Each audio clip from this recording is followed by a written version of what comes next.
आज हम बात करेंगे मानव जात का इतिहास जब से मिलता है तब से लेकर आज तक के 20 प्रभावशाली व्यक्ति में से एक की, जिनका नाम है प्रमुख स्वामी महाराज।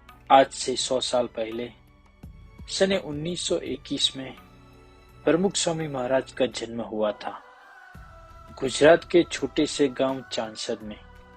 उनके पिता का नाम मोतीभाई पटेल और माता का नाम दिवाली बा था। उनका बचपन का नाम शांतिलाल था। उनका बचपन चांसद में बीता था। विद्या अभ्यास चांसद और पादरा में हुआ था। एक दिन की बात है, गुरु शास्त्री जी महाराज की पत्र रूपी आज्ञा आई, तुम्हें साधु बनना है। बस फिर शांतिलाल गुरु के पद चिन्हों पर चल पड़े। साधना के कठिन मार्ग पर उनकी करुणा, सहजता, दया, गुरु भक्ति और साधुता से प्रसन्न होकर गुरु शास्त्री जी महाराज ने सन 1950 में बीएपीएस संस्था के अध्यक्ष के रूप में उनकी नियुक्ति की और तब से लोग उन्हें प्रमुख स्वामी महाराज के नाम से जानते हैं। आज हम उनके जीवन की कुछ झांकियां करेंगे। परम पूज्य प्रमुख स्वामी महाराज यानी एक साधु, जिन्होंने भगवान स्वामी नारायण के दिए हुए पंचवर्तमान में कभी भी छूट नहीं ली। परम पूज्य प्रमुख स्वामी महाराज मानवता के विशाल द्वीप समूह में एक महान सेतु है। मानवता ने खुद को सैकड़ों द्वीपों में विभाजित किया है।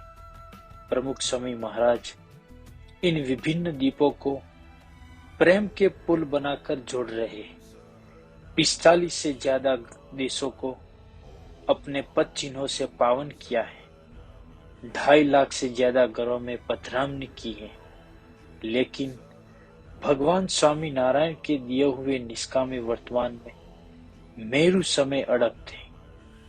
प्रमुख स्वामी महाराज के बारे में जैन आचार्य पुष्पराय मुनि बताते हैं, यदि कोई एक व्यक्ति एक दिन के लिए भी ब्रह्मचर्य का पालन करता है तो देवता भी उसके घर नमन करने जाते हैं।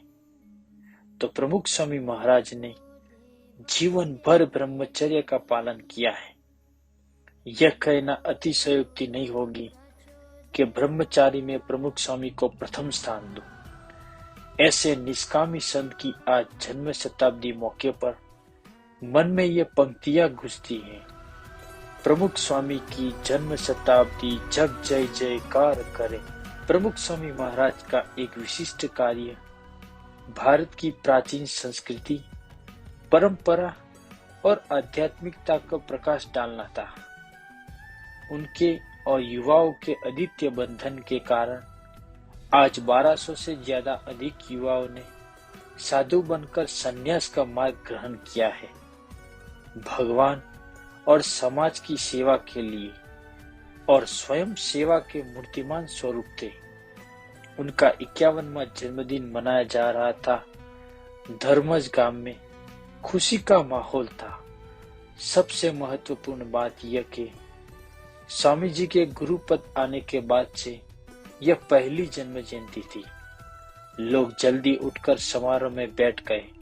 हजारों लोग स्वामी जी का इंतजार कर रहे थे।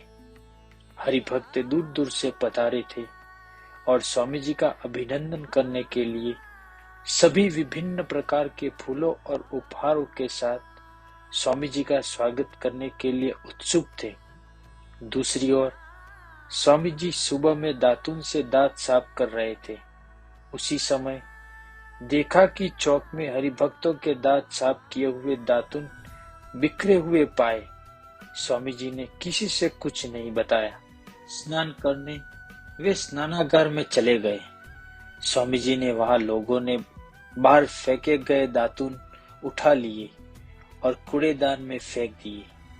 सब कुछ बहुत जल्दी, बहुत चतुराई से साफ कर दिया। किसी को उनको रोकने का मौका भी नहीं मिला।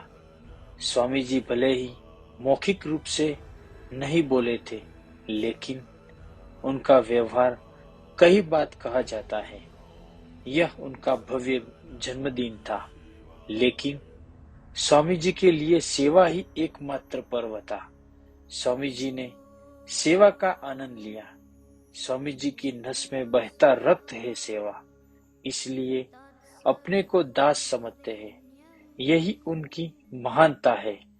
ऐसे प्रमुख स्वामी महाराज की आज जन्म शताब्दी जग जय जयकार करे। परम पूज्य प्रमुख स्वामी महाराज का हृदय समा अक्षरधाम मंदिर गांधीनगर में आतंकवादी हमला हुआ था।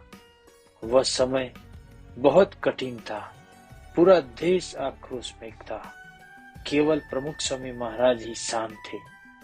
प्रमुख स्वामी की शांति की अपील ने देश और विश्व में शांति की एक नई मिसाल दी। वह दिन था 24 सितंबर 2002 का, जब गांधीनगर अक्षरधाम पर आतंकवादी हमला हुआ। तब एक वैश्विक शोक का वातावरण खड़ा हो गया था। जब समस्त भारत स्तब्ध, हैरान और खिन्न हो उठा था। जरा सोचिए, संप्रदाय के संतों अनुयायियों को कितनी चोट पहुंची होगी। जब दुख और नफरत के तूफान में कई समूहों ने विरोध किया और बदला लेने की प्रतिज्ञा ली, तब प्रमुख स्वामी महाराज ने प्रार्थना और क्षमा का नेक मार्ग अपनाया। उनकी इस सोच और विचार ने देश राज्य में पूर्ण शांति और स्थिरता प्राप्त करने में मदद की।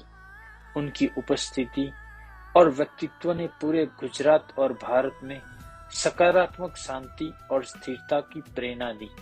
यह प्रार्थना का अवसर है, क्रोध का नहीं। हरीश साल्वे, जो कि दुनिया के प्रतिष्ठित वकीलों में से एक है, जिन्होंने आतंकवाद के विरुद्ध वकालत की है और देश को प्रतिनिधित्व किया है, उन्होंने कहा कि मैं कभी प्रमुख स्वामी को नहीं भूल सकता, जिन्होंने ऐसे आतंकवादी हमले के बाद शांति की अपील की। स्वामी जी ने कहा कि यह प्रार्थना का अवसर है, क्रोध का नहीं। ऐसे समावान संत प्रमुख स्वामी महाराज की आज जन्म शताब्दी जग जय जयकार करे। परम पूज्य प्रमुख स्वामी महाराज एक विरल और अजोड़ पुरुष थे, आध्यात्मिक पुरुष थे, दिव्य पुरुष थे। कितने नम्र, कितने शांत, फिर भी कितने लोगों को कार्यशील बनाया। कुछ ऐसे नेता होते हैं जो उनके शब्दों से प्रेरणा देते हैं, कुछ अपने प्रवचनों और आयोजनों से क्रियाशील बनाते हैं, कुछ अपने कार्य से नेतृत्व करते हैं और कुछ नेता अपनी क्रिया और सिद्धियों से अन्यों को प्रोत्साहित करते हैं। किंतु कुछ ऐसे भी नेता होते हैं जो केवल अपनी उपस्थिति से प्रेरणा करते हैं। ऐसे ही थे प्रमुख स्वामी महाराज। प्रमुख स्वामी महाराज अपनी उपस्थिति से नेतृत्व करते थे। भारत के पूर्व राष्ट्रपति डॉक्टर एपीजे अब्दुल कलाम कहते हैं, मैं उनकी उपस्थिति में एक बहुत मजबूत और दिव्य आभा महसूस करता हूँ। उनकी उपस्थिति में मुझे शांति का अनुभव होता है। मैं अपनी सारी चिंताओं और कठिनाइयों को भूल जाता हूँ। वह वास्तव में लोगों से बिना शर्त प्यार करते हैं। यही कारण है कि वह सलाह देने और उनकी कठिनाइयों और समस्याओं में भाग लेने में सक्षम है। उनकी समस्या उसकी समस्या बन जाती है। और पूर्व राष्ट्रपति संयुक्त राज्य अमेरिका के बिल क्लिंटन कहते हैं, जब मैं उनकी आंखों में देखता हूँ तो वो ईमानदारी से भरी होती है। मैंने उनकी आंखों में देखा कि वो एक ऐसे आदमी हैं जो दूसरों को ग्रहण करके आगे नहीं आए हैं। वह हमेशा दूसरों को अपने से आगे रखकर आगे आए हैं। प्रमुख स्वामी महाराज के जीवन ने लाखों मनुष्यों के जीवन में सुवास भरती है। उनके बताए हुए हजारों मंदिरों ने लाखों युवाओं को संस्कृति के पाठ पढ़ाए हैं। ऐसे मेरे गुरु जी को उनकी जन्म शताब्दी पर लाख लाख नमन।